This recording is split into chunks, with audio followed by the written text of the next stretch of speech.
امیر جماعت اسلامی کراچی حافظ نعیم الرحمان نے گلبرگ ٹاؤن کے ریٹائرڈ ملازمین اور ان کے ورثہ میں واجبات کے چیک تقسیم کیے۔ حافظ نعیم الرحمان نے 54 ملازمین اور ان کے ورثہ میں 61 لاکھ روپے کے چیک تقسیم کیے۔ اس موقع پر town chairman Nusrat Ullah, vice chairman Muhammad Ilyas, town municipal commissioner Abdul Hamid Suhag, UCR کے چیئرمین فاروق نعمت اللہ اور director admin Muhammad Ali, director park Muhammad Nadeem Hanif, director sanitation Waqar Ahmed, director council Muhammad Shawar, accounts officer Khawar Mahmood, director budget Waseem Ahmed اور دیگر افسران اور ملازمین بھی موجود تھے۔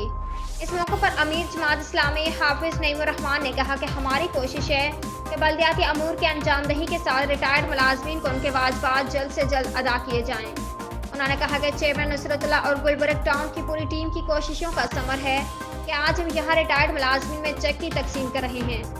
چیئرمین گلبرگ ٹاؤن نصرت اللہ نے کہا کہ جب ہم آئے تو مسائل کے انبار لگے تھے۔ ہم نے الیکشن سے پہلے بھی کہا تھا کہ جو اختیار ہوگا اس سے بڑھ کر کام کریں گے، جو اختیار نہیں ہوگا عوام کے ساتھ مل کر اس کے لیے احتجاج کریں گے۔ ایسٹرن رائل ریزیڈینسی گلستان جوہر کے سب سے VVIP بلاک 1 سماما شاپنگ سینٹر اور کانٹیننٹل بیکری کے وسط میں تمام متعلقہ اداروں سے منظور شدہ آسان ماہانہ اقساط 5 کمروں کے پورا سائش اپارٹمنٹ اور show rooms, roof top garden, secured entrance, basement car parking, خوبصورت انٹرنس لابی۔ بکنگ اور تفصیلات کے لیے رابطہ کریں 0311 699 676۔